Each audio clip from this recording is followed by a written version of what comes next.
துறவி வைத்த விருந்து. முன்னொரு காலத்தில் துறவி ஒருவர் வாழ்ந்துக்கிட்டு வந்தார். அவர் ஒரு நாடோடி துறவி. அவருக்கு ஆசிரமம் மடம் அப்படின்னு எதுவுமே கிடையாது. கால் போன போக்கிலேயே ஒவ்வொரு ஊராக சுற்றி திரிவார். எந்த ஊரில் தங்கணும்னு தோணுதோ அந்த ஊரில் ஒரு சில மாதங்கள் அவர் தங்குவார். அவருக்கு எப்போ அந்த ஊரில் இருந்து சலிப்பு தட்டுதோ வேறு ஊருக்கு போயிடுவார்.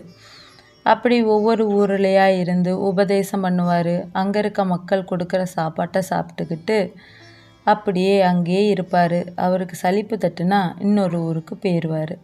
அப்படின்னு அவர் வாழ்க்கையை வாழ்ந்துக்கிட்டே வந்தார். அவருக்கு ஒரு 8 சிஷ்யர்கள் இருந்தாங்க. அந்த 8 சிஷ்யருமே அவருக்கு சொந்தம்னு கிடையாது. அவங்களுக்கு எப்போ சலிப்பு தட்டுதோ அவங்க அந்த துறவிட்ட இருந்து ஒதுங்கிடுவாங்க. அவங்க ஏதாவது கேள்வி கேட்டு இருப்பாங்க. அவங்க அந்த துறவி பேசுகிறதுல ஏதாவது பதில் கிடச்சிட்டுன்னா அந்த சீடர்கள் ஒதுங்கிடுவாங்க. அப்படி ஒவ்வொரு ஊர்லும் போன நேரம் சில சீடர்கள் சேருவாங்க.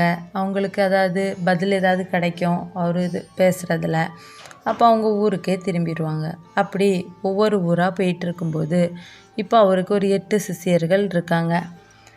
அந்த 8 சிஷ்யர்களோட அவர் ஒரு ஊருக்கு போகிறாரு. அந்த ஊருக்கு பேர் தான் யானையம்பலம். அந்த ஊருக்கு பேர் தான் யானையம்பலம். அங்கே இருக்க மக்கள் எல்லாருமே ரொம்ப கஞ்சத்தனமானவங்க. யாருக்குமே பசின்னு கேட்டால் கூட யோசித்து தான் சாப்பாடு கொடுக்கக்கூடியவங்க. அந்த ஊரில் போய் இந்த சிஷ்யரோட இந்த துறவியும் இருந்தார். அந்த துறவிக்கே சாப்பாடு கிடைக்கிறது ரொம்ப கஷ்டமாக இருந்துச்சு. அவருக்கு கிடைக்கக்கூடிய சாப்பாட்டில் மிச்சத்தை அந்த சீடர்மார்களுக்கும் கொடுத்து அவர் கொஞ்சம் நாள் வாழ்ந்துக்கிட்டே வந்தார். அந்த சீடர்களுக்கே எப்பண்டா இந்த ஊரை விட்டு நம்ம போவோம், ஏன்னா அரை வயிறு கூட சாப்பாடு கிடைக்க மாட்டுது. இந்த துறவி என்னென்னா இந்த ஊர்லேயே தான் இருக்கார். எப்படியாவது அவர்கிட்ட சொல்லி இந்த ஊரை விட்டு நம்ம வெளியூருக்கு போயிடணும் அப்படின்னு யோசிக்க ஆரம்பிச்சிட்டாங்க. ஒரு நாள் எல்லாரும் சேர்ந்து அந்த துறவிக்கிட்ட, நாங்கள் இந்த ஊரை விட்டு போகிறோம், எங்களுக்கு இங்கே இருக்க பிடிக்கலை, நாங்கள் எங்கள் ஊருக்கே திரும்பி போகிறோன்னு சொல்லுவாங்க. அப்போ அந்த துறவி சிரிச்சுக்கிட்டே, சரி போகலாம், ஆனால் நான் உங்களுக்கு நீங்கள் என்னை விட்டு போகிறதுக்கு முன்னாடி ஒரு விருந்து வைக்கணும்னு நினைக்கிறேன் அப்படின்னு சொல்லுவார். அப்போ அந்த சீடர்கள் எல்லாருமே சிரிக்கிறாங்க. ஏன்னா இங்கே அரை வயிற்று சாப்பாட்டுக்கே ரொம்ப கஷ்டமாக இருக்குது. விருந்துக்கு நம்ம என்ன செய்ய முடியும், இவர் எப்படி இந்த மக்கள்கிட்டருந்து வாங்கி நமக்கு விருந்து வைப்பார் அப்படின்னு நினச்சி சிரிக்கிறாங்க. அப்படி சிரிக்கும்போது அவர் சொல்லுவார், விருந்து நான் வைப்பேன், ஆனால் அதுக்குள்ள பொருட்கள் எல்லாமே நீங்கள் தான் இந்த மக்கள்கிட்டருந்து வாங்கி எனக்கு தரணும் அப்படின்னு சொல்லுவார். அப்போ எல்லாருமே இந்த மக்கள் பசின்னு கேட்டால் கூட யோசித்து தரக்கூடியவங்க எப்படி நமக்கு விருந்துக்கு சாப்பாடுக்கு பைசா பொருளெல்லாம் தருவாங்க அப்படின்னு யோசிக்காங்க. அப்போது அந்த துறவி தான் சொல்லுவார், நம்ம இருக்கிற இடத்துல இருந்து 100 அடி தாண்டுனா நெல் வியாபாரி இருக்கார், அதே போல் ஒரு 100 அடி தாண்டுனா பருப்பு வியாபாரி இருக்கார், அடுத்தது பால் வியாபாரி இருக்கார், அடுத்து காய்கறி வியாபாரி இருக்கார். நீங்கள் 2 பேராக பிரிஞ்சு அவங்கள்ட்ட போய் கேட்கணும், கேட்டு அவங்க தரக்கூடிய பொருளை கொண்டுட்டு வரணும் அப்படின்னு சொல்லிட்டு அனுப்பி விடுவார். இவங்களும் அதே போல் 2 பேராக பிரிஞ்சு போய் அந்த வியாபாரிகிட்ட போய் கேட்காங்க, இவ்வளோ நாள் தான் நீங்கள் எங்களுக்கு சாப்பாடு ஒழுங்காக தரலை, நாங்கள் இப்போ இந்த ஊரை விட்டே போகிறோம், அதனால் நீங்கள் எங்களுக்கு இப்போவாவது பொருள் தருவீங்களா அப்படின்னு கேட்காங்க. கேட்ட உடனே துறவியும் நேரமும் கழிஞ்சிக்கிட்டே இருக்குது. இன்னும் சீடர்கள் யாருமே வரலை. துறவியும் என்ன யோசிச்சுக்கிட்டே இருக்கார், இவங்க இன்னும் வரலையேன்னு. அப்போது துறவி நினைக்காரு இவங்க எல்லாருமே பொருள் வாங்கிட்டு வருவாங்கன்னு. ஆனால் சிஷ்யர்கள் எல்லாரும் நிறைய நேரம் கழித்து வராங்க, ஒரு பொருளுமே அவங்க கையில் இல்லை. அடுத்தது நீங்கள் ஒரு பொருளுமே சிஷ்யர் கையில் இல்லாமல் வராங்க. அப்போது கேட்காங்க, நீங்கள் அவங்கள்ட்ட பொருள் கேட்டிங்களா அப்படின்னு. ஆமாம், நாங்கள் பொருள் கேட்டால் அவங்க எதுவுமே எங்களுக்கு தரலை அப்படின்னு. அப்போ நீங்கள் எந்த முறையில் கேட்டீங்க, நாங்கள் இவ்வளோ நாள் இந்த ஊரில் இருந்தோம், எங்களுக்கு அரை வயிறு சோறு கூட நீங்கள் ஒழுங்காக போடலை, நாங்கள் இப்போ இந்த ஊரை விட்டு போக போகிறோம், எங்களுக்கு இப்போவாது ஏதாவது பொருள் தருவீங்களான்னு கேட்டோம் அப்படின்னு.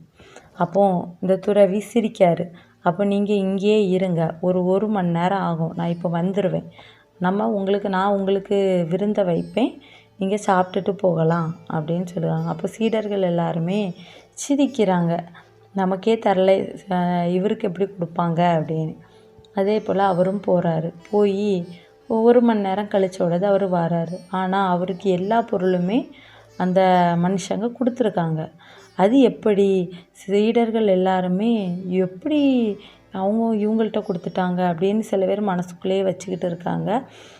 சிலர் கேட்க ஆரம்பிச்சிட்டாங்க, எப்படி உங்களுக்கு ஒத்தைக்கு இவங்க தந்துட்டாங்க, நாங்கள் கேட்டதுக்கு தரலை அப்படின்னு.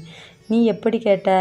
நீ கேட்டது இவ்வளோ நாள் நான் இருந்தும் எனக்கு அரை வயிறு சோறு கூட நீங்கள் தரலை அப்படின்னு கேட்டீங்க. நான் கேட்டது, நீங்கள் இவ்வளோ நாள் நாங்கள் இங்கே இருந்ததுக்கு எங்கள் போதுமான சாப்பாடு எல்லாமே எனக்கு தந்திருக்கீங்க, நீங்கள் எங்களை நல்லாவே பார்த்துக்கிட்டீங்க, நாங்கள் இப்போ ஊருக்கு கிளம்பலான்னு இருக்கிறோம், உங்களால் முடிஞ்சது இப்போதைக்கு எனக்கு தாங்க அப்படின்னு கேட்டேன். நீயும் நானும் கேட்ட விஷயம் ஒன்று, இதை கேட்ட விதம்தான் மாறி மாறி கேட்டிருக்கோம். நீ என்கிட்ட ஒருத்தங்கிட்ட கேட்கும்போது பண்பாக கேட்கணும், நீ அதட்டல் முறையில் கேட்டால் யாருமே ஒரு பொருளும் தரமாட்டாங்க. கேட்ட விதம் ஒன்றா இருந்தாலும் விஷயம் ஒன்றா இருந்தாலும் கேட்ட விதம் வேறையாக இருக்குது, அதனால தான் அவங்க உனக்கு தராமல் இருந்தாங்க. இதே போல் தான் நம்ம அந்த கடவுள்கிட்ட நம்ம வேண்டி அழுது கேட்கும்போது அந்த கடவுள் அந்த பொருளை, சில பொருள் நமக்கு கிடைக்கும், சில விஷயம் நமக்கு நடக்காது. நடக்காத உடனே அந்த கடவுளை நம்ம ஏறடைஞ்சு பேசிடுவோம். ஆனால் சில பொருள் அவருக்கு நம்ம நினைக்காமலே தருவார். அப்போது நம்ம அதை யோசித்து பார்க்கணும், நமக்கு இது கேட்டு கிடைக்கல, அப்போவே அது பிறவு கிடைக்கும், இது நமக்கு கேட்காமலே கிடச்சிருக்கு, நீ அதை நினச்சி சந்தோஷமாக இருக்கணும் அப்படின்னு இந்த கதையில் இதான் புரிகிறது. வானர ராஜ்யம். ஒரு ஊரில் ஒரு ராஜா இருந்தார். அந்த ராஜாவுக்கு ஒரே ஒரு மகள் இருந்தா. அந்த இளவரசிக்கு ஒரே ஒரு பிரச்சனை, அது யாருக்கிட்ட எப்படி பேசணும்னு தெரியாது. தப்பான இடத்துல தப்பான வார்த்தைகளை பேசி பிரச்சனை பண்ணாத இடமே கிடையாது. இப்படி இருக்கிற இளவரசியை பார்த்து ராஜாவுக்கு ஒரே கவலை. இளவரசியை எப்படியாவது திருத்தணும்னு அந்த இளவரசியை திருத்தக்கூடிய பொறுப்பை அமைச்சர்கிட்ட கொடுக்காரு. அமைச்சரும் என்ன பண்ணுறதுக்குன்னு யோசிக்கும்போது இளவரசியை புரிய வைக்கணும், யாருக்கிட்ட எப்படி பேசணும்னு அவங்க மூளைக்குள்ளே எப்படியாவது நுட்பமாக புரிய வைக்கணும் அப்படின்னு யோசிச்சுட்டு இருக்கும்போது அமைச்சர் இளவரசிக்கு ஒரு வேலை கொடுத்தாரு. அந்த வேலை என்னென்னா, இந்த நாட்டிலிருந்து இன்னொரு ராஜ்யம் இருக்குது, அந்த ராஜ்யத்துக்கு நீ போகணும், போய் அந்த ராஜ்யத்துக்குள்ளே நீ யாரும் துணை இல்லாமல் உள்ளே போயிட்டு வெளியே வரணும் அப்படின்னு சொன்னாங்க. அப்போ இளவரசி சிரிச்சுக்கிட்டே, உள்ளே போயிட்டு தானே வெளியே வரணும், அப்படி போயிட்டு வந்துடலாம் அப்படின்னு நினச்சிட்டு தைரியமாக போகிறாங்க. அடுத்தது அமைச்சர் நினைக்கிறாரு, அந்த உள்ளே போயிட்டு வர்றது நிசாரமான விஷயம்னு நினைக்கிறீங்க, நீங்கள் போகக்கூடிய இடம் வானர ராஜ்யம், அந்த ராஜ்யத்தில் உள்ளே போயிட்டு யாரும் வெளியே வர முடியாது, அவங்க புத்திசாலித்தனமாக இருந்தாலும் அவங்களோட வார்த்தைகள் தெளிவாக இருந்தால் மட்டும்தான் உள்ளே போயிட்டு வெளியே வர முடியும் அப்படின்னு சொல்லிட்டு விடுவாங்க. அப்போ அந்த இளவரசியும் பயணத்துக்கு ரெடி ஆகிட்டாங்க. ரெடியாகி பயணமும் பல்லாக்கில் அவங்கள தூக்கிட்டு போயாச்சு. அந்த நாட்டை விட்டு அந்த ராஜ்யத்துக்கு வந்தாச்சு. அந்த ராஜ்யத்தின் நுழைவாயிலில் பணியாளர்கள் எல்லாரும் விட்டுக்கிட்டு இளவரசியை விட்டுக்கிட்டு அவங்க ஊருக்கு கிளம்பிட்டாங்க. இளவரசியும் அந்த ராஜ்யத்தை பார்த்துக்கிட்டு உள்ளே போகிறாங்க. உள்ளே போனோடது எல்லாத்தையும் பார்க்குறாங்க. எல்லாருமே அது என்ன ராஜ்யம்? வானர ராஜ்யம். வானர ராஜ்யம்னா குரங்குகள் கூட்டம் கூட்டமாக இருக்குது. அந்த இடம் அவ்வளவு தூய்மையாகவும் இந்த மக்கள் வைக்க முடியாத தூய்மையாகவும் சுத்தமாகவும் அடக்கமாகவும் அந்த குரங்குகள் எல்லாமே இருந்துச்சு. அப்போ இந்த ராஜா நல்ல ராஜ்யம்தான் வச்சுருக்காரு அப்படின்னு நினைக்கிறாங்க.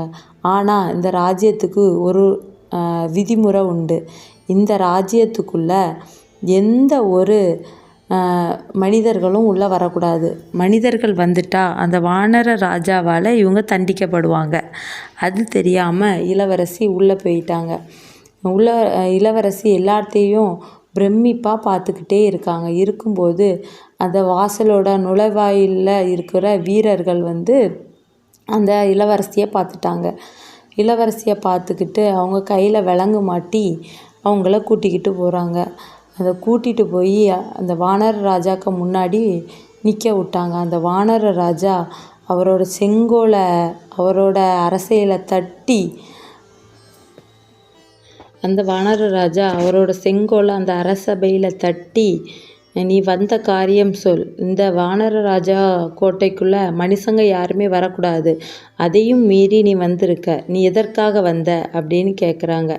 கேட்ட உடனே அந்த இளவரசி அவங்க அரசபையில் நடந்தது, அவங்க எதுக்கெடுத்தாலும் தப்பாக பேசுகிறது எல்லாமே சொல்லுவாங்க.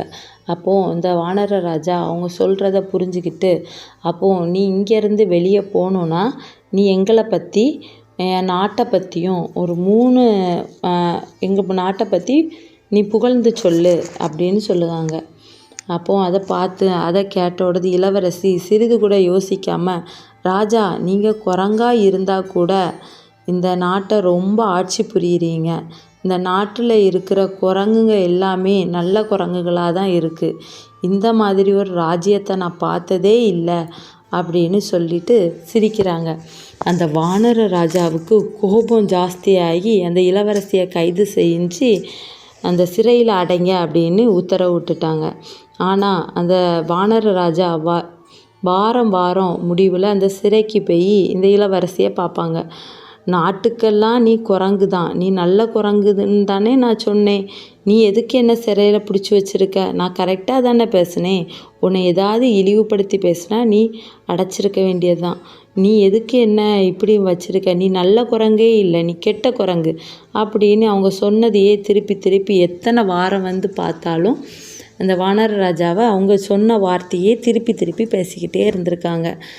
அப்போது நாட்கள் நிறைய ஆனோடது இந்த அமைச்சருக்கு பயம் வந்துட்டு, இந்த இளவரசி எங்கே போனாங்களோ, இவ்வளோ நாள் ஆகியுமே இன்னும் வரலை அப்படின்னு சொல்லிட்டு அந்த ராஜ்யத்திலேருந்து அந்த அமைச்சர் வந்து இந்த வானர ராஜ்யத்துக்கு வராரு. வரும்போது அங்கே தான் மனுஷங்களே வரக்கூடாதே, ஆனால் இருந்தும் அவர் வராரு. அவர் வந்த நுழைவாசலில் நின்னோடதே அந்த காவலாளிகள் வந்து அவரை கைது செஞ்சு அந்த அரசபைக்கு கூட்டிகிட்டு போயிட்டாங்க. கூட்டிகிட்டு போனோடது அவங்க சொல்லுவாங்க, இப்படி எங்கள் இளவரசி வந்து தப்பாக பேசினதுனால நாங்கள் இந்த ஊருக்கு அனுப்பினோம். ஆனால் அவங்க இன்னும் ஊர் திரும்பலை, அவங்க எங்கே இருக்காங்க அப்படின்னு கேட்கும்போது அந்த வானர ராஜா அதே போல் கேள்வி கேட்குறாரு.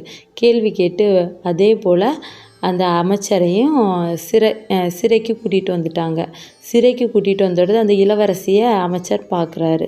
பார்த்த உடனே, பார்த்தீங்களா, நீங்களும் நல்லா தான் பேசியிருப்பீங்க, இந்த குரங்குங்க எல்லாமே உங்களையும் சிறைக்கு கூட்டிகிட்டு வந்துட்டா அப்படின்னு கேட்குறாங்க. அப்போது அந்த அமைச்சர் சொன்னார், நீ பேசுனது எல்லாமே தவறு. ஆனால் அந்த குரங்கு ராஜா வந்து என்னை சிறைக்கு கூட்டிகிட்டு வரல, உன்னை சிறையிலேருந்து வெளியே எடுக்கிறதுக்காண்டி தான் என்னை கூட விட்டாங்க அப்படின்னு. எப்படி நீங்கள் வந்து வெளியே என்னை கூட்டிகிட்டு போக முடியும்? நீங்கள் உங்கள்கிட்ட கேள்வி கேட்டாங்களா அப்படின்னு கேட்குறாங்க. ஆமாம், உங்கள்கிட்ட கேட்ட அதே கேள்வி தான் என்கிட்டேயும் கேட்டாங்க. நீங்கள் வந்து என்ன பதில் சொன்னீங்க? நீ வந்து அவங்க குரங்கு தான், ஆனால் நீங்கள் குரங்குன்னு சொல்லும்போது அவங்களுக்கு எவ்வளோ புண்புறுத்தலாக இருந்திருக்கும். அந்த வார்த்தையில் எவ்வளோ தப்பு இருக்குது. ஆனால் அதே வார்த்தை தான் என்கிட்டேயும் கேட்டாங்க. நான் வந்து அரசே, நீங்கள் நடத்துகிறது போல் இப்படி ஒரு ராஜ்யம் எங்கேயுமே நடக்கலை. ஆனால் நீங்கள் நல்ல ராஜ்யம் நடத்துகிறீங்க. உங்கள் மக்களை நல்லா பண்பாக பார்த்துக்கிட்டு இருக்கீங்க. நீங்கள் ஒரு நல்ல ராஜா அப்படின்னு நான் பேசினேன். அதனால் அவர் வந்து மனம் குளிர்ந்து உனக்கு நான் என்ன செய்யணும்னு கேட்டார். அப்போ எங்கள் இளவரசியை விடுதலை செஞ்சுருங்க அப்படின்னு கேட்டேன். நான் பேசின வார்த்தையில் அவர் சந்தோஷத்துலேயே உங்களை வந்து விடுவிச்சிட்டாங்க. அவங்க குரங்கா இருந்தாலும் நீங்கள் மனுஷங்க தான். நீங்கள் குரங்க விடையும் நீங்கள் பெரிய ஆள் தான். ஆனால் மனிதன் உங்களையே அவங்க அரெஸ்ட் பண்ணி வச்சுட்டாங்கன்னா அவங்க எவ்வளோ பெரிய மனுஷங்க. அதை பற்றி யோசிக்காமல் நீங்கள் குரங்கா இருந்தாலும் குரங்குன்னு சொல்லும்போது அவங்களுக்கு எவ்வளவு மனசுக்கு கஷ்டமாக இருந்திருக்கும். நீங்கள் அவங்கள அரசேன்னு சொல்லியிருந்தீங்கன்னா அவங்க அந்த நேரமே உங்களை விட்டுருப்பாங்க. இதிலேருந்து நீங்கள் புரிஞ்சுக்கிடுங்க. ஒருத்தங்களை தப்பான இடத்துல தப்பாக பேசுனா இன்னும் அந்த பிரச்சனை பெருசாகும். நீங்கள் கொஞ்சம் யோசித்து கரெக்டாக இருந்தாலுமே நீங்கள் எதிர்மறையாக பேசியிருந்தீங்கன்னா அவங்க மனசும் புண்பட்டிருக்காது. உங்களுக்கு நீங்கள் பேசக்கூடிய வார்த்தையும் தப்பாக தெரிஞ்சிருக்காது அப்படின்னு அந்த இளவரசிக்கு அமைச்சர் புரிய வச்சார். செல்வந்தரான பிச்சைக்காரன். அது ஒரு அழகிய கிராமம். அந்த கிராமத்தில் பார்வையற்ற இளைஞன் வாழ்ந்துக்கிட்டு வந்தார். அவருக்கு சொந்தங்களோ பெத்தவங்களோ அப்படின்னு யாருமே கிடையாது. தனியாக தான் வாழ்ந்துக்கிட்டு வந்தார். பார்வை குறைபாடு இருந்தனால அவருக்கு எந்த வேலைக்குமே போக முடியாமல் இருந்தார். ஆனால் நல்ல அவருக்கு இசை ஞானம் இருந்துச்சு. அதனால் அதை வச்சு அவர் அந்த ஊரில் இருக்கிற ஒரு சத்திரத்தில் போய் தினமும் மனமுருகி பாடுவார். அந்த பாட்டை கேட்ட மக்கள் எல்லாரும் அவருக்கு சாப்பாடோ பைசாவோ ஏதாவது உதவி பண்ண தான் செய்வாங்க. ஏன்னா அவரோட பாட்டு அவ்வளவு நல்லாயிருக்கும். அப்படி இருக்கும்போது அவர் அந்த அவங்க கொடுக்குற சாப்பாட்டையே சாப்பிட்டுக்கிட்டு சந்தோஷமாக இருந்தார். அப்படி இருக்கும்போது ஒரு நாள் இதே போல் சத்திரத்தில் நின்று பாடும்போது ஒரு வியாபாரி அதை கடந்து போனார். இவரோட பாட்டால் அவர் ஈர்க்கப்பட்டு அப்போது அந்த இளைஞன்ட்ட கேட்டார், உனக்கு என்ன வேணும் அப்படின்னு கேட்டார். ஆனால் எல்லாருமே அந்த இளைஞன்ட்ட தங்களால் என்ன முடியுமோ அதை தான் கொடுத்துட்ருந்தாங்க. ஆனால் இந்த இளைஞர்கிட்ட இவர் மட்டும்தான் உனக்கு என்ன வேணும்னு கேட்டார். ஆனால் உடனே அவர் சந்தோஷமாக, இதுவரை என்கிட்ட யாருமே உனக்கு என்ன வேணும்னு கேட்டது கிடையாது அப்படின்னு சொல்லிக்கிட்டு, எனக்கு ஒரே ஒரு ஆசை இருக்குது. நாங்கள்லாம் சாப்பிட்றது சாதாரண சாப்பாடு, ஆனால் பெரிய பெரிய பணக்காரங்க சாப்பிட்றத நான் ஒரு நாளாவது சாப்பிடணும். அந்த விருந்து சாப்பாடு எனக்கு வேணும்னு கேட்குறாரு. அப்போது உடனே வியாபாரி, உனக்கு நாளைக்கே விருந்து சாப்பாடு என் கையால் கொண்டு வந்து தாரேன் அப்படின்னு சொல்லியிருக்காரு. அப்போது அதே போல் அடுத்த நாளும் ஆகுது. ஆனால் அவர் சாப்பிடாம இருக்கார் அந்த இளைஞன். அது மத்தியானம் பொழுது ஆகுது. நிறைய பேர் சாப்பாடு கொண்டு வந்து கொடுக்காங்க. ஆனால் அவர் அந்த சாப்பாடை வாங்கவே இல்லை. என்னை தனியாக இருக்க விடுங்க அப்படின்னு சொல்லிகிட்டே இருந்தார். மதியம் 2 மணி ஆச்சு, 3 மணி ஆச்சு. ஆனால் அந்த வியாபாரி வரவே இல்லை. அடுத்த இரவு 8 மணி ஆச்சு. எல்லாருமே அவங்கவுங்க வீட்டுக்கு போயிட்டாங்க. நிறைய நேரம் ஆயும் அவர் நிற்கும்போது நின்றுக்கிட்டே தனிமையாக நின்றுக்கிட்டு பசியிலையும் இருந்தார். அப்போ வந்த சாப்பாடையும் புறக்கணித்து அனுப்பிட்டார். அவர் நினச்ச சாப்பாடும் அவருக்கு கிடைக்கல. அந்த வருத்தத்தோடு இனி வியாபாரியை பார்த்தா அவரை வெறுக்கணும், வெறுப்புலையே இருக்கார் வியாபாரிக்கு மேலே. அப்போ அதே போல் மறுநாளும் அதே சத்திரத்துக்கு பாட வராரு. அதே நேரம் வியாபாரியும் பார்த்தாரு. வியாபாரி கேட்காரு, அந்த விருந்து சாப்பாடு எப்படி இருந்து? நான் தந்த பரிசும் உனக்கு சேர்ந்துருக்கும்ல, உன் பரிசை கண்டு நீ எப்படி சந்தோஷப்படுக, அதை பார்க்குறதுக்கு தான் நான் வந்தேன் அப்படின்னு. உடனே அந்த இளைஞன், விருந்து சாப்பாடா? எனக்கு எங்கே வந்தது விருந்து சாப்பாடு? நான் நேற்று முழுசும் இப்போ சாப்பிடாமலாம் இருந்தேன் அப்படின்னு சொல்லுவார்.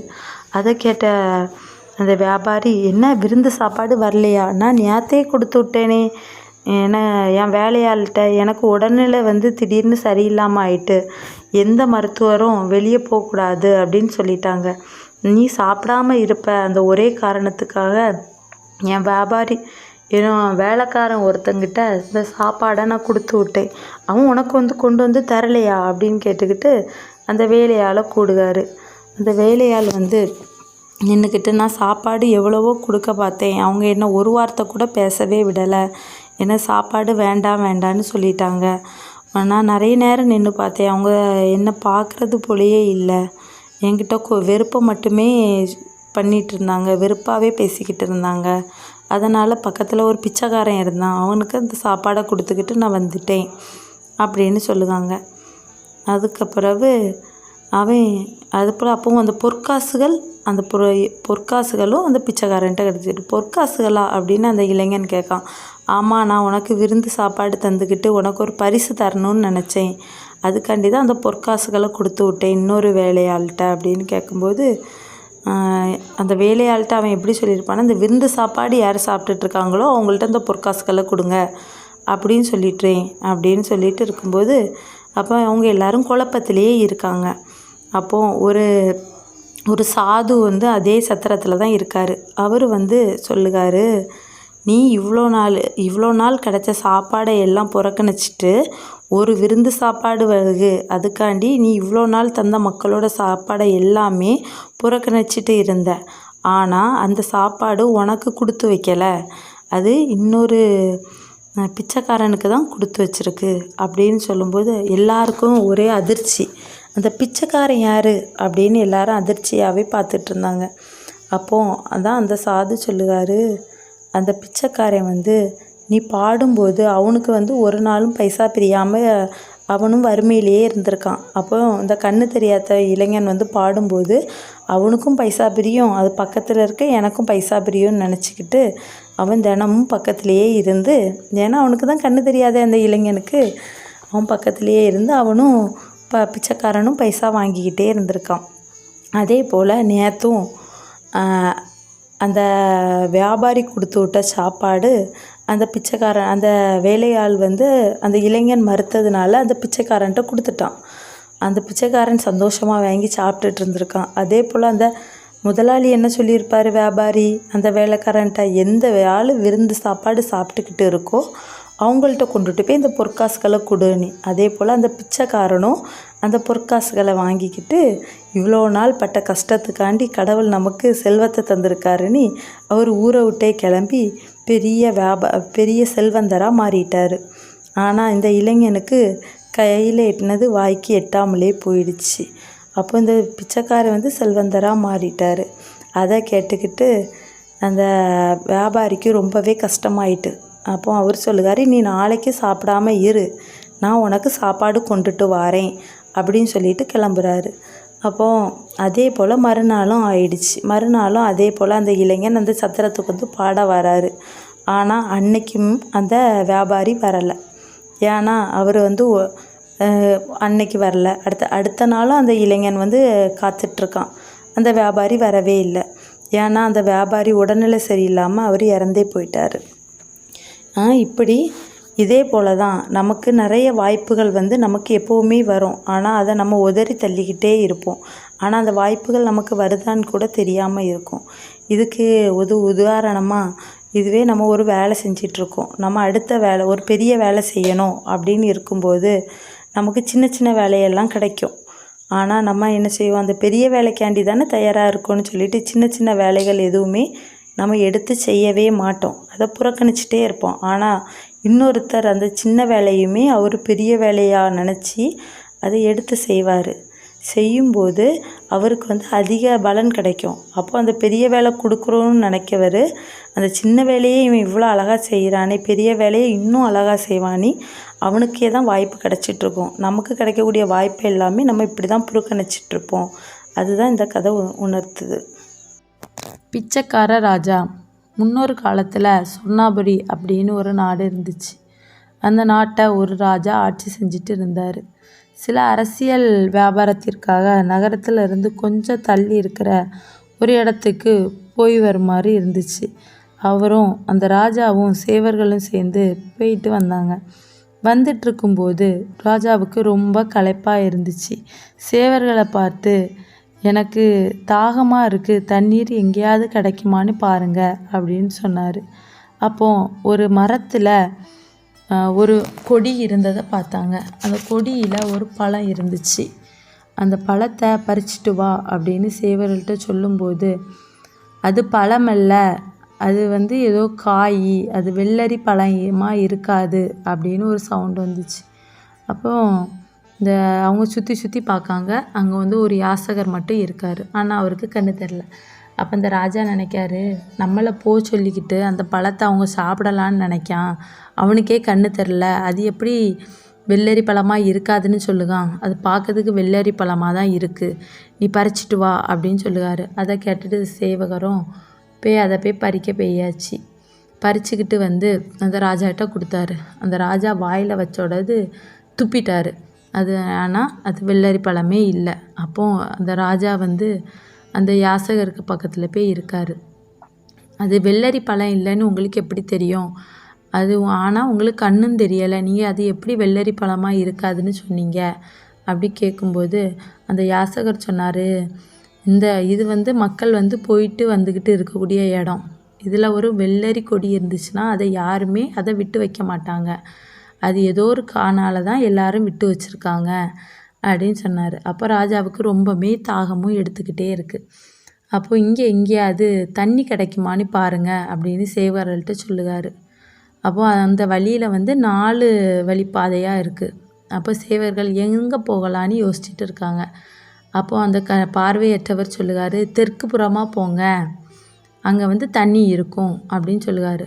அதை கேட்டுக்கிட்டு அந்த சேவர்களும் அந்த வழியோடி போகிறாங்க. கொஞ்சம் தூரம் போன உடனே தண்ணி கிடச்சிருக்கு. அப்போ ராஜாவுக்கு கொண்டு கொடுக்காங்க. கொடுத்துக்கிட்டு ராஜா குடிச்சிக்கிட்டு, அது எப்படி உங்களுக்கு தெரியும் இங்கே தண்ணி இருக்குன்னு? ஆனால் உங்களுக்கு கண்ணும் தெரியலையே அப்படின்னு கேட்காரு.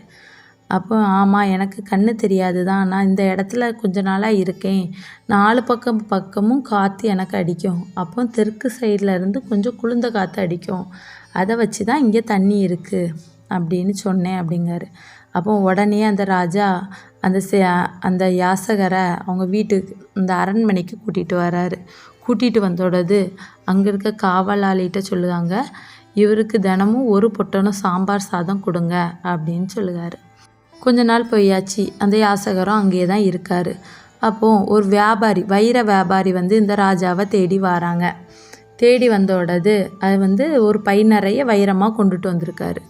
அப்போது இதில் எது வைரம் எது வைரம் இல்லைன்னு அந்த ராஜாவுக்கு தெரியலை. அப்போது அவருக்கு அந்த கண்ணு தெரியாத யாசகர் ஞாபகம் வருது. அப்போ அந்த யாசகரை கூட்டிகிட்டு வாங்க, இதில் எது வைரம் இல்லைன்னு அவர் கண்டுபிடிக்கிறான்னு பார்ப்போம் அப்படின்னு. அதே போல் அந்த சேவகர்களும் போய் கூட்டிகிட்டு வராங்க. அப்போ அவர் என்ன செஞ்சார்னா, அந்த வைரங்களை எடுத்து அந்த வாசல் பக்கமாக போய் அந்த வெயிலில் வச்சுக்கிட்டு இருக்கார். அதுக்கப்புறம் கொஞ்சம் நேரம் கழித்து உள்ளே இதெல்லாம் வைரம் கிடையாது அப்படின்னு சொல்லுவார். அப்போது அந்த ராஜா கேட்காரு, நீங்கள் அதை எப்படி கண்டுபிடிச்சிங்க அப்படின்னு சொல்லும்போது, இந்த வெயில் பட்டு இந்த வெப்பத்தை தாங்குகிற சக்தி வைரத்துக்கு இருக்குது. ஆனால் இந்த வைரம் இல்லாத பொருட்கள் வெப்பம் அது ஏற்காது. அதனால தான் நான் என் கண்ணில் வச்சு அந்த எது வைரம் இல்லைன்னு நான் பார்த்துக்கிட்டு இருந்தேன் அப்படின்னு சொல்லுவார். அப்போ அவரோட புத்திசாலித்தனத்தை அவர் இன்னும் பாராட்டி, இனி இவருக்கு இன்னொரு பொட்டணம் தயிர் சாதம் கொடுங்க அப்படின்னு சொல்லுவார். அப்போ அதே போல் அவரும் 2 நேரமும் சாப்பிட்டுக்கிட்டு சந்தோஷமாக அந்த இடத்துலையே இருக்கார். அதுக்கப்புறம் ஒரு நாள் ராஜாவுக்கு ஒரு சந்தேகமாக இருக்குது. அப்போது அந்த கண்ணு தெரியாத யாசகரை தனியாக கூட்டிகிட்டு போய் சொல்லுவார், இந்த ராஜ்யத்தில் என்ன எல்லாரும் இந்த ஒற்றர்களை வச்சு நான் இந்த ராஜ்யத்தை ஒரு வாட்டி சுற்றி வந்தேன். அப்போ எல்லா மக்களும் என்னை பிச்சைக்கார ராஜான்னு சொல்லுவாங்க அப்படின்னு சொல்லுவார். அப்போது அந்த பார்வையற்றவர் சொல்லுவார், ஆமாம், நீ பிச்சைக்கார ராஜாவாக தான் இருக்க வாய்ப்பு இருக்குது, நீ பிச்சைக்கார ராஜாவாக தான் இருப்ப அப்படின்னு சொல்லுவார். அப்போது அந்த ராஜாவுக்கு, நீயும் என்ன பிச்சைக்கார ராஜான்னு எப்படி சொல்லுக? நீ இங்கே வந்ததுலேருந்தே உன்னை நான் நல்ல விருந்து கொடுத்து தானே உன்னை பார்த்துக்கிட்டு இருக்கேன், சாப்பாடெல்லாம் நிறைய தந்திருக்கேன்ல, நீ எப்படி என்ன பிச்சைக்கார ராஜான்னு சொல்லுக அப்படின்னு சொன்னபோது அந்த யாசகர் சொல்லுவார், நான் உனக்கு அந்த வெள்ளரி பழத்தை, இது வெள்ளரி பழம் இல்லை, இது வேற ஒரு பழம்னு சொல்லி தந்தேன். இதுவே ராஜாவாக இருந்தாங்கன்னா என்ன செஞ்சுருப்பாங்கன்னா, அவங்க கழுத்தில் கிடக்கிற முத்து மாலையை கலத்தி என்கிட்ட தந்திருப்பாங்க. அதுக்கு அடுத்தது நீ அதையும் பண்ணலை, ஆனால் அதனால தான் நான் உன்னை பிச்சைக்கார ராஜான்னு சொல்லுவேன். 2வது, உனக்கு தாகமாக இருந்துச்சு, நான் உனக்கு தண்ணீர் திசை காட்டி தந்தேன். அப்போது அந்த ராஜாவாக இருந்தாங்கன்னா என்ன செய்வாங்க, என்னை பாராட்டி வச்சுருப்பாங்க. நீ என்ன செஞ்ச, உன் தேவைக்காண்டி நீ இந்த அரசபைக்கு என்னை கூட்டிகிட்டு நீ எனக்கு சாம்பார் சாதம் கொடுத்த, அடுத்து அந்த வைரங்களை நான் கண்டுபிடிச்சி தந்தேன், நீ அந்த சாம்பார் சாதத்துக்கு கூட தயிர் சாதமே எனக்கு தந்த. இதுவே வேற ஒரு ராஜாவாக இருந்தாருன்னா எனக்கு விருந்து சாப்பாடே போட்டிருப்பாங்க தினமும், நீ எனக்கு சாம்பார் சாதமும் தயிர் சாதமும் தந்திருக்க, இதனால தான் நீ பிச்சைக்கார ராஜா அப்படின்னு எல்லாரும் சொல்கிறாங்க. ஏன் நீ என்னை பார்க்கும்போதே நீ பிச்சைக்கார ராஜா தான் அப்படின்னு சொன்னோடது அந்த ராஜாவுக்கு அவர் செஞ்ச தவறெல்லாம் புரிஞ்சோடது அவர் என்ன செஞ்சார்னா மக்களுக்கு எல்லாருக்கும் தான தர்மம் கொடுக்கறதுல சிறந்து விளங்க ஆரம்பிச்சிட்டாரு. இதே போல தான் நம்மள்கிட்டையும் ஒரு 100 ரூபாய் இருந்துச்சுன்னா ஒரு 5 ரூபாய் தர்மம் கொடுக்கணும். கொடுத்தா தான் அதுக்கப்புறம் ஒரு 1000 ரூபாய் இருந்துச்சுன்னா ஒரு 50 ரூபாய் கொடுங்க. கொடுக்க கொடுக்க தான் நமக்கும் பெருகும். அந்த கொடுக்கறதுல தான் நமக்கு செல்வமும் கிடைக்கும். குரங்குகளின் ஏகாதசி விரதம். ஒரு கிராமத்தில் ஒரு மலை கோயில் இருந்துச்சு. அந்த கோயிலில் தினமும் பூஜை நடைபெறும். அடிக்கடி பக்தர்கள் வந்து போய் இருப்பாங்க. அந்த இடம் எப்பவும் பரபரப்பாகவே இருக்கும். அந்த கோயிலுக்கு பக்கத்தில் ஒரு மரம் இருந்துச்சு. அந்த மரத்தில் நிறைய குரங்கு கூட்டங்கள் வாழ்ந்து வந்துட்டே இருந்துச்சு. அந்த குரங்குகள் நிறைய இடம் இருந்து ஏற்கனவே பல இடங்கள் மாறி மாறி அதுக்கு போதுமான சாப்பாடு எதுவுமே கிடைக்காம கடைசியாக இந்த மரத்தில் வந்து இப்போதைக்கு வாழ்ந்துக்கிட்டு இருக்காங்க.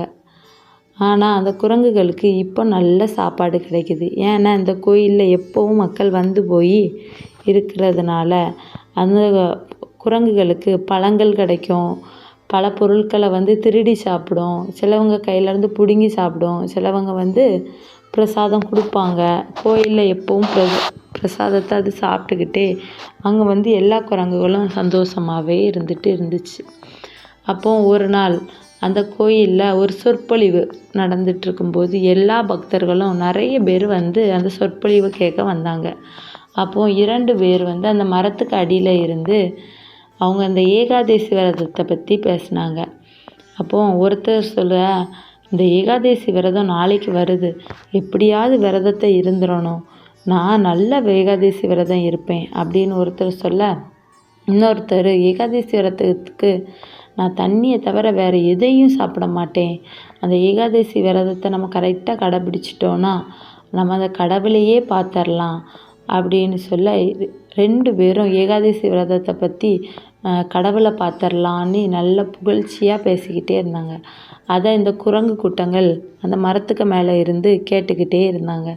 அப்போது அந்த குரங்கு கூட்டங்கள் எல்லாரும் ஒரு நாள் ஒரு கூட்டத்தை போட்டு நம்ம எப்படியாவது இந்த ஏகாதசி விரதத்தை இருந்து அந்த கடவுளை நம்ம கண்டிப்பாக பார்க்கணும் அப்படின்னு நினச்சாங்க. நினைக்கும்போது அடுத்த நாளே ஏகாதசி விரதம் இருந்துச்சு. அதே போல் அடுத்த நாளும் காலத்தை விடிஞ்ச பிறகு எல்லா குரங்குகளும் அந்த மலை கோயிலுக்கு பக்கத்தில் ஒரு அருவி இருந்துச்சு. அந்த அருவியில் போய் குளித்தாங்க. குளிச்சுக்கிட்டு எல்லோரும் ஒரு நாமத்தை போட்டுக்கிட்டு அந்த மரத்தில் இருந்து வேடிக்கை பார்க்க ஆரம்பிச்சிட்டாங்க. அப்போது சூரியன் பொழுதாகி உச்சி வர சூரியன் வர ஆரம்பித்தாச்சு.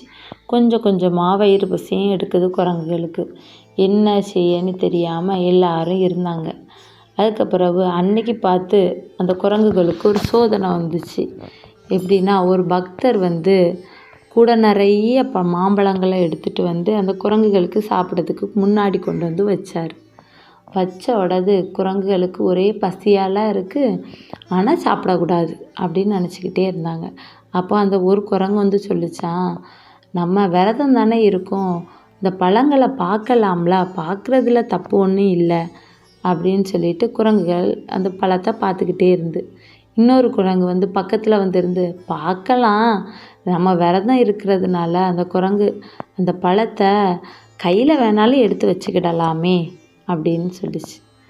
மற்ற குரங்குகள்லாம் இன்னும் குரங்குகள்லாம் பக்கத்தில் வந்து, ஆமாம் நம்ம எப்படியும் இன்றைக்கி சாப்பிட மாட்டோம், நாளைக்கு சாப்பிட்றதுக்காவது நமக்கு வேணும்ல அப்படின்னு சொல்லிட்டு ஆளாளுக்கு பங்கு போட்டு எடுத்து வச்சுக்கிட்டாங்க. ஒரு வயதான குரங்கு, ஆமாம் எனக்கு வயசு தான் ஆயிடுச்சு, இனி இந்த விரதம்லாம் இருந்து எனக்கு என்னத்துக்கு, நான் இதை சாப்பிட போகிறேன் அப்படின்னு சொல்லிட்டு அந்த வயதான குரங்கு அந்த பழத்தை சாப்பிட ஆரம்பிச்சிட்டு, அப்படி அவங்க எல்லா குரங்குகளும் ஆமாம் இனி இந்த வாட்டி இல்லை, அடுத்த வாட்டி ஏகாதசி விரதம் இருந்து கடவுளை பார்க்கலாம் அப்படின்னு சொல்லிட்டு அந்த பழத்தை சாப்பிட ஆரம்பிச்சிட்டாங்க. சாப்பிட்டுட்டு அவங்களோட விரதமும் கலைஞ்சி போச்சு. இதிலேருந்து என்ன தெரியுதுன்னா, நம்ம ஒரு தவறான பழக்கத்தை நம்மகிட்ட இருந்து விடணும் அப்படின்னு நினச்சோன்னா அதை உடனேயே செய்யாமல் அதை சிந்திச்சு இதனால் நமக்கு என்ன, நம்ம கரெக்டாக கடைப்பிடிச்சிருவோமா, நம்ம இதனால் நமக்கு என்னென்ன ப்ராப்ளம் வரும், அதை நம்ம எப்படி தடுக்கணும், அதை எல்லாமே யோசித்து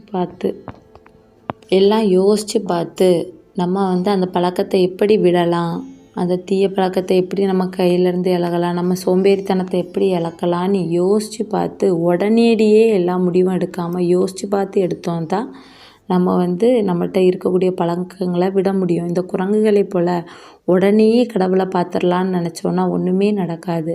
அதனால் அதுக்காண்டி பல நாள் கஷ்டப்பட்டால் தான் எல்லாமே பலன் கிடைக்கும். அதுலேருந்து இந்த கதையிலேருந்து இதான் தெரிகிறது.